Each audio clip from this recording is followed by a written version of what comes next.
We're here to discuss some of the possibilities that Insomniac may have for the antagonist of the now undetermined Spider-Man 3. The story of Spider-Man 2 is riddled with allusions to potential enemies. These are our selections for Marvel's Spider-Man 3's antagonists, ranked from almost certain to unlikely. The main antagonist from Sam Raimi's Spider-Man films appears to be Insomniac's unwavering goal for their game, albeit out of chronological sequence. In the first game, we had Dr. Octopus. In the second, we had Venom and the Sandman. The conclusion of Spider-Man 2 unsubtle hinted at the Green Goblin's appearance in the upcoming game, to the extent that we'd almost put Gobby's involvement in Spider-Man 3 as a given. That begs the issue of which Goblin and in what quantity. When Harry is rendered unconscious following his stint as Venom, Norman Osborn states that he hopes to use the G-Serum to try to bring Harry back to consciousness. It's most likely that the G-Serum is what triggers the metamorphosis into the Green Goblin. Will Harry be able to change into the villain, or will the serum kill him and force Norman to inject it into himself out of grief and guilt? Next is Dr. Octopus / the Superior Spider-Man. Although Dr. Octopus appeared as a villain in the first Spider-Man game, readers of Spider-Man comics are aware that Spider-Man's side characters are never truly gone. When Norman Osborn visited Otto Octavius in prison at the end of Spider-Man 2, Otto hinted that he was working on the final chapter. The Spider-Men. You know who they are, don't you? Why?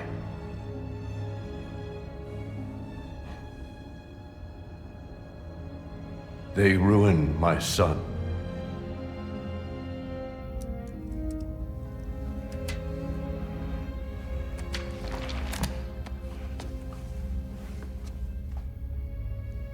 Good. We all have to experience loss. Even you, Norman.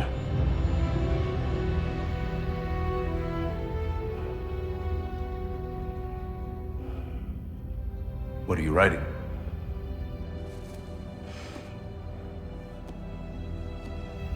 The final chapter. That is unmistakably a hint that Otto will be in Spider-Man 3. But given that Otto is afflicted with a neurological condition and is aware of Spider-Man's secret identity, the nature of that position could take several possible turns.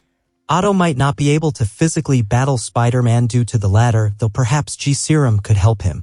An alternative scenario is that Otto Octavius becomes the superior Spider-Man as a result of the combination of the two circumstances. For those who do not know, Superior Spider-Man was a Marvel comic series that chronicled Otto Octavius's journey when he, on the verge of death, gained awareness and assumed control of Spider-Man's body. Next is Carnage. Anyone who has completed the side missions involving Wraith and the Flame knows that Carnage will almost certainly make an appearance in Spider-Man 3. Who said anything about Oscorp?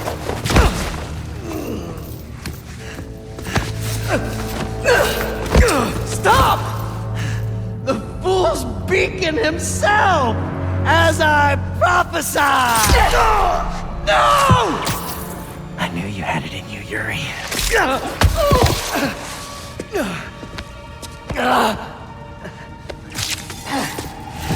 There. That'll keep pressure on it until I can...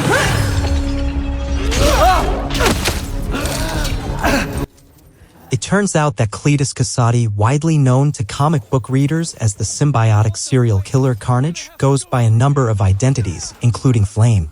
Cletus handles a sample of a symbiote at the end of the Flame quest line.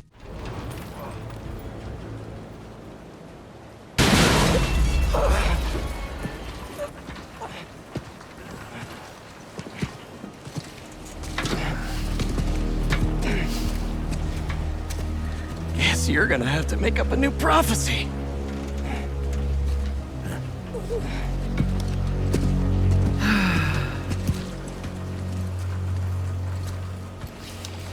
Before you and I met, one of my embers told me about his work at Oscorp and this treatment that they had discovered.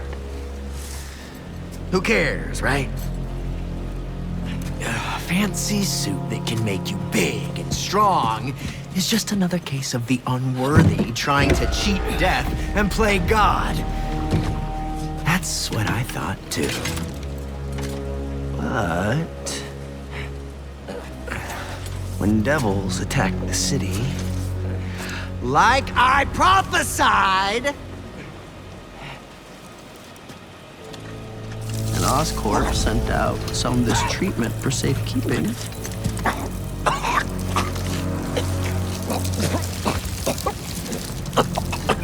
I knew it was meant for me.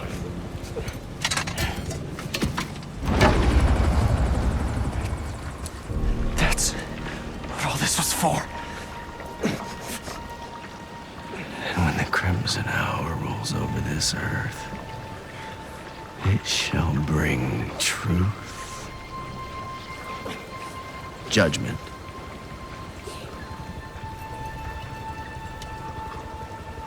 and carnage.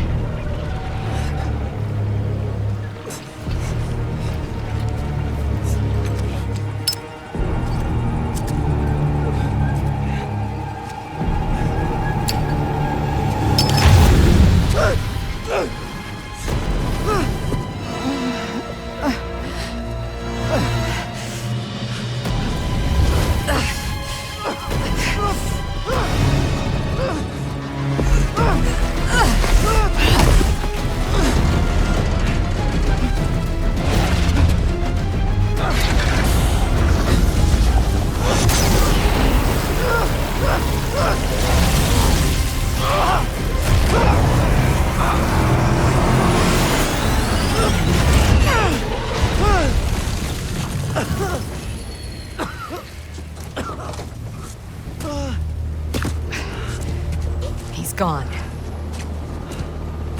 He'll go underground just like last time, but I'll find him. You could have killed him. But you saved me instead. I told you, I'm trying to save the most lives.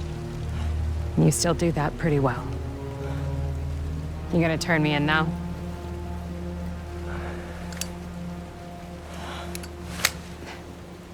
I'll let you know when I find him.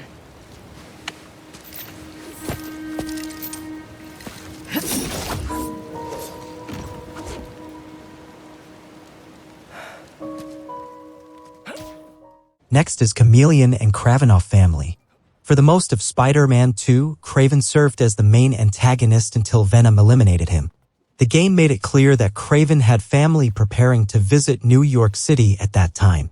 In Spider-Man 2, the Spider-Men have a side mission where they have to take out bases in order to weaken the Kravinoff family's power base in New York. But there's still a chance that one or more of them might appear in Spider-Man 3. Then there's the evil master of disguise known as the Chameleon, who happens to be Kraven's half-brother. The Chameleon is presented in Spider-Man 2 as the most likely heir to Kraven's legacy. It would make sense for Chameleon to return in Spider-Man 3, challenging either one or both of the Spider-Mans, maybe with Kraven's kids serving as his goons on a mission of vengeance.